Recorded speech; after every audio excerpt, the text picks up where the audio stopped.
Hi, this is Matheus, and well, today I'm alone, but no problem. I will record it anyway. So, today we will start reading the foreword of the book, The Dark Side of the Light Chasers.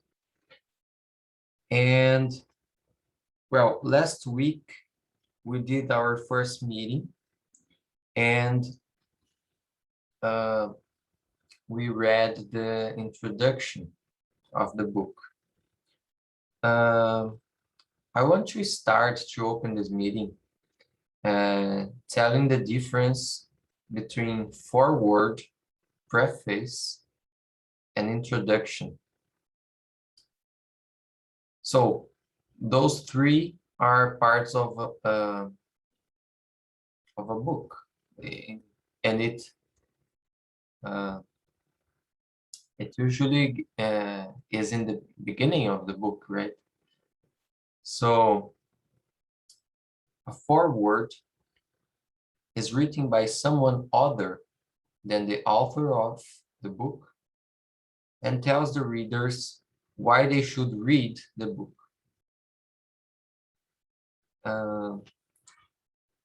An introduction introduces readers to the main topics of the manuscript and prepares readers for what they can expect. So the introduction may be written by the author or not. And the preface is written by the author and tells readers how and why the book came into being. Okay, so those three are the first parts of a book. I'll share my screen, so yeah. Okay. So I want to show the cover. This is the cover of the book. Okay. Yeah, this is Debbie Ford, and today we're going to read Foreword. Okay.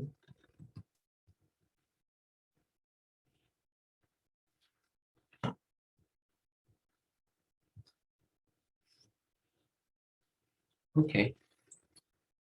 Foreword. I did not feel good about myself as a kid.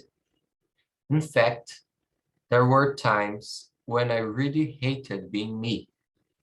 I thought I was the only one in the world who was so inept, so unable to make friends, and so ridiculed by the boyhood fraternity, which I desperately and fruitlessly sought to join.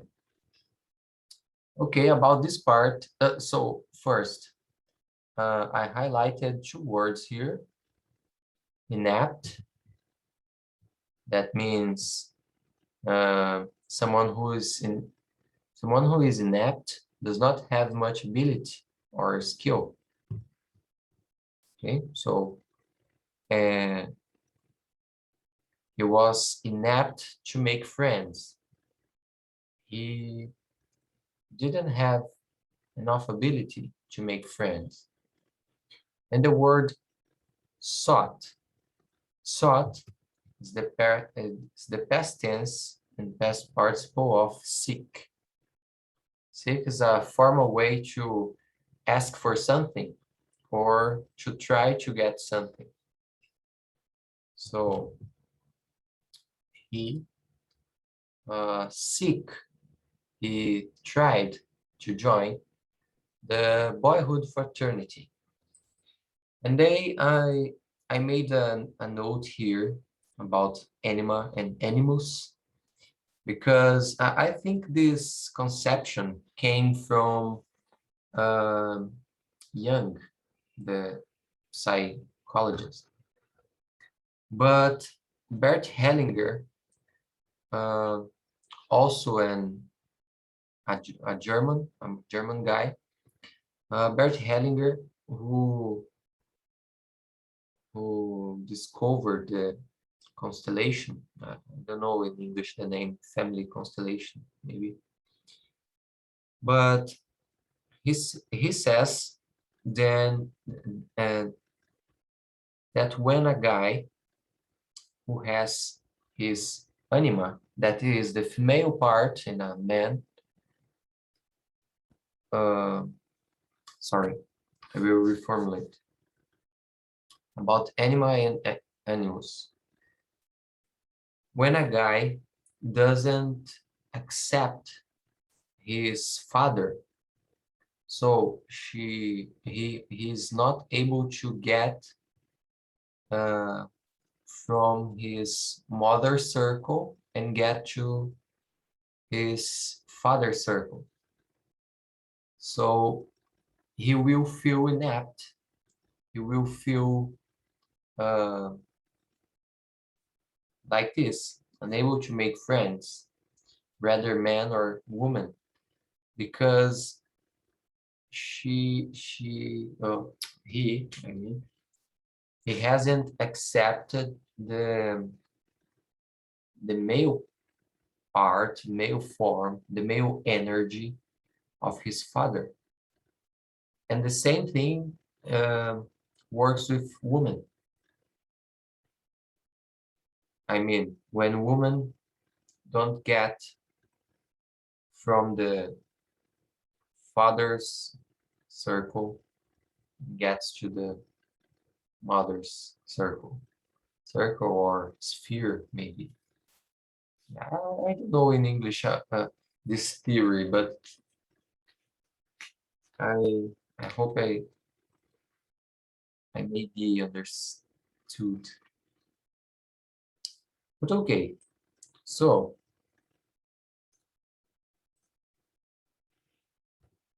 he continues.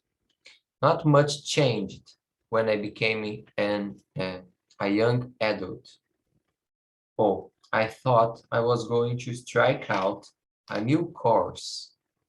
Strike out means to start something new, to do something new. I even moved to a new city where nobody knew me, where no one would know about my childhood tendency to brag a lot. Okay, what is brag? Brag means to talk about your achievements or possessions in a proud way that annoys other people. Yeah, I used it to brag a lot when I was younger as well. I don't mean to brag, but my pecan pie is the best.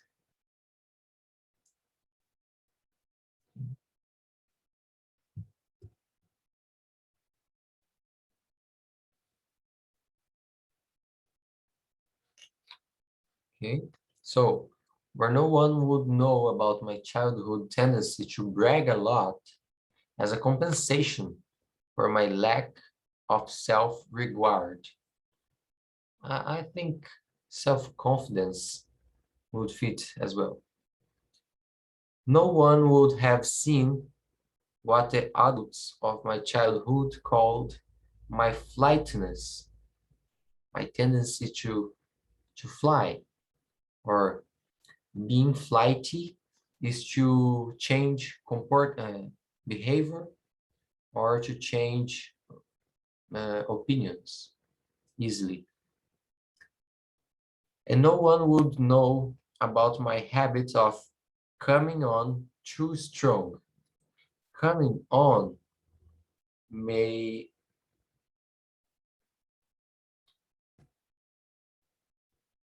may mean to appear on a stage. For example, when he came on, the audience finally began to show some interest. So when you show up, when you appear, right?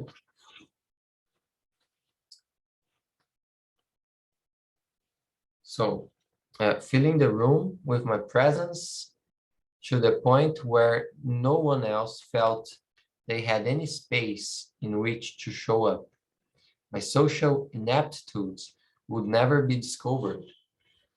Okay, so I was this kind of guy who wants to be the center of the center of attentions, you know, wants to talk a lot, uh, giving no space for others to talk. I was this guy on the school. I used to be the best student in the school, but actually, well, I didn't study that hard. I just, I don't know, just paid attention to the classes. But I don't know. I was this uh, kind of guy with tendency to brag, with lack of self-regard, flighty, coming on too strong. Well, yeah, that describes me. Okay, so I am trying to interact a little because this is how it would flow with more people here. Okay. Well, I found that moving didn't help. I had taken myself with me. Then one day, I found myself in a personal growth retreat presented by the staff development department where I was employed. The retreat facilitator said something I will never forget. All of your so-called faults, all the things which you don't like about yourself, are your greatest assets, she said. They are simply over-amplified. The volume has been turned up a bit too much. That's all. Just turn down the volume a little. Soon, you and everyone else will see your weaknesses as your strengths, your negatives as your positives. They will become wonderful tools ready to work for you rather than against you. All you have to do is learn to call on these personality traits in amounts that are appropriate to the moment. Okay, so assets. Asset means something such as money or property that a person or company owns. Okay, so a possession. Your great asset, your greatest possession is what you think is your fault. All you have to do is learn to call on. Call on means to ask a person or organization to do something, or to ask your abilities, your faults, your assets, uh, in a quantity, in a proper quantity. Yeah, you have to learn to call these personality traits in amounts that are appropriate to the moment. Judge how much of your wonderful qualities are needed and don't give any more than that. I felt as if I'd been struck by lightning. Struck is the past of strike, and it can mean hit against, or sorry, hit against, or to crash into someone or something.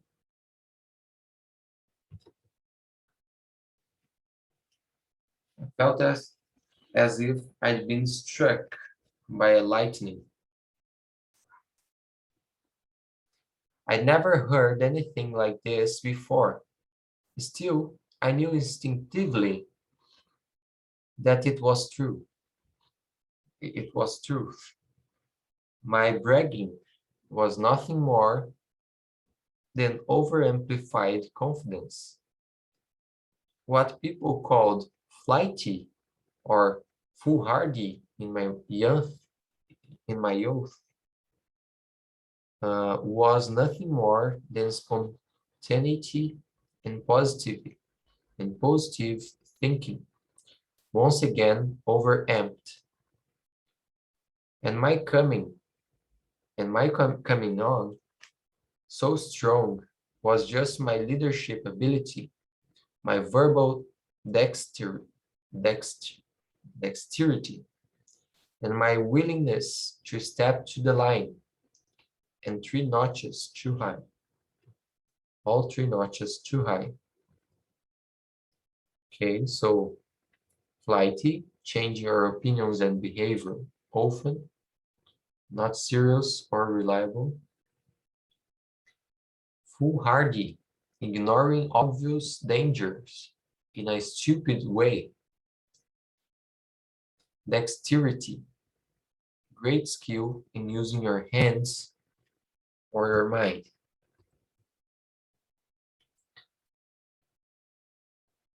So, verbal dexterity is ability to communicate well. Well, actually, I think this text is about me. All 3 notches too high, like set, tuned, too high. Okay. I realized then that all of these aspects of my being were qualities for which I had also been praised at one time or another. No wonder I had been confused. It was only then, when I looked at my shadow side, and I saw clearly why others sometimes called these my negative behaviors, that I also saw the gift in each of them. All I had to do was use those behaviors differently, not repress, not repress them, not dis, not disown them, simply use them differently. I have now come to understand the extraordinary importance of leading an integral life. Okay, sorry. So, praised vocabulary. To praise is to express strong approval or admiration for someone or something, especially in public. Major Dixon praised the efforts of those involved in the rescue. Express strong approval. So,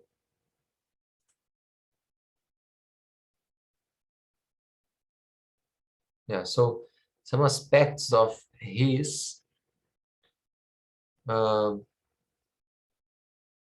was qualities praised by someone, but sometimes he, he, he only could see these qualities as a fault. And disown means to say that you no longer want to be connected with someone or something. For example, because you are ashamed of them. So he didn't want to be connected with these qualities anymore because he was ashamed, right? I have now come to understand the extraordinary importance of leading an integral life. That is, of allowing myself to first notice, then to blend all the aspects of who I am, those that I am, those that I and others have called positive, and those that I and others have called negative, into a grander whole. Okay, let's see here. Blend, combination or different tastes, styles, qualities that produces an attractive or effective result. Okay. So, having an integral life means you have to blend all the qualities you have in the right proportion, the right amount. Render grand. Grand place, object, or occasion is very impressive. So grander is more grand, more impressive. Grander. Sorry. Through this process, I have made friends with myself at last. Okay, so when you start to be more lovable with yourself, when you start to recognize your faults as good qualities, then you start to make friends with yourself. You start to accept yourself. But oh, how long it took to get there, and how much shorter the process uh, would have been had I sorry, how much shorter the process would have been had I been exposed to the deep insights and the wonderful wisdom in this book by Debbie Ford. Read this book carefully. Read it once and read it once again.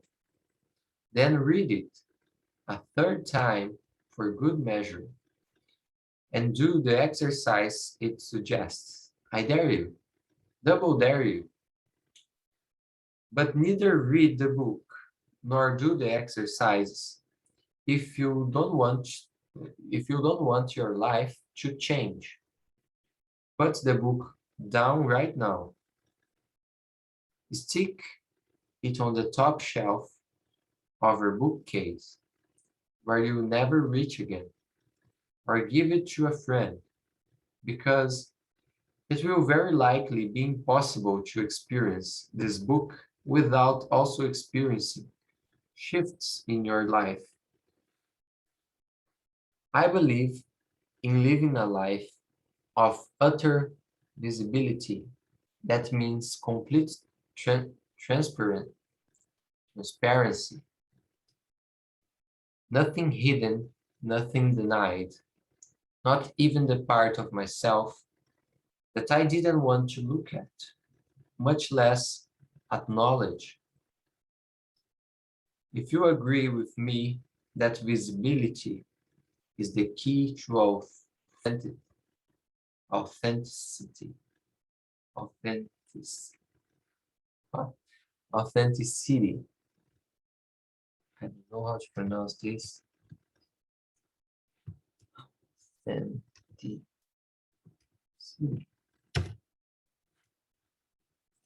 Authenticity. Authenticity. And that authenticity is the doorway to your true self. You will thank Debbie Ford from the depth of your being for this book, for it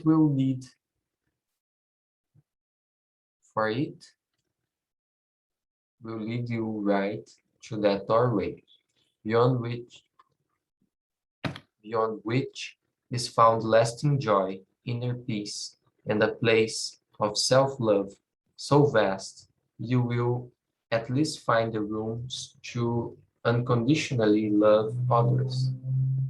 And once that cycle begins, you will change not only your life, you will truly begin to change the world. Neil Donald Walsh, Ashland, Oregon.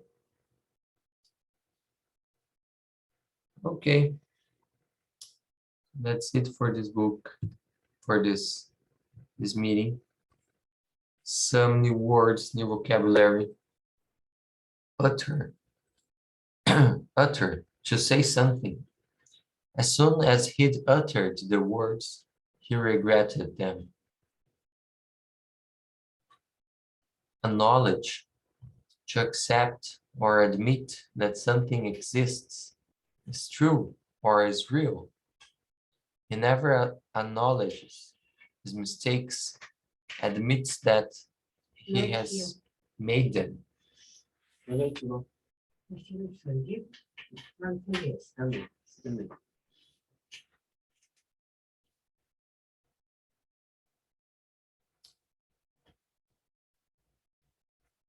Stick, push something long into something.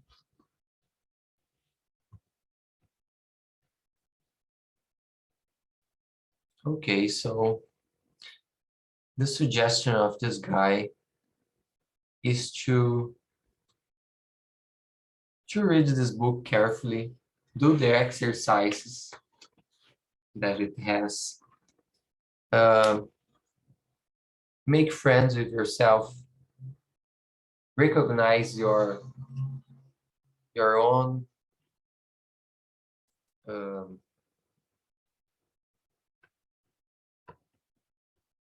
your own qualities, right? Has good qualities.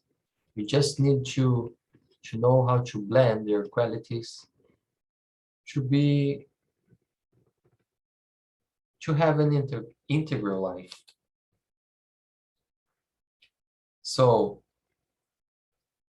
if you are going to read this book, you may be prepared to have a change in your life. And that's true. My life changed a lot. For example, I don't know when exactly it started or when exactly it changed, but until some years ago, I was this kind of guy who who didn't fit. Yeah, I I used it to thought that what I was different from other men, and that, well, I couldn't be I couldn't have a really friendship with a woman as well. So this feeling of not belonging, you know, and my life changed a lot when I started to be more careful, more lovable with my qualities, with my essence, with who I am. I believe I believe that everyone can can have a change in its life if this person wants, accept to make a change.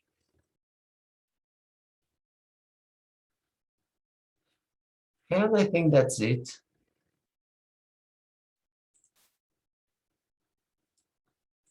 Let me see. Yeah, half an hour. That's okay. So I wait you to the next meeting. That will be next week. The August 12th. That's it. Okay. I'm doing this study very slow, studying this book very slowly.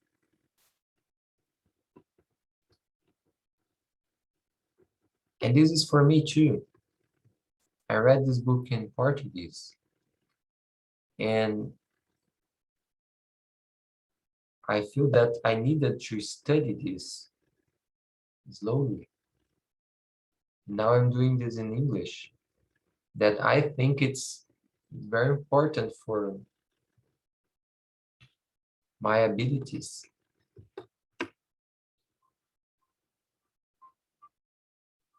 Okay, okay then. I see you in the next meeting. Bye bye.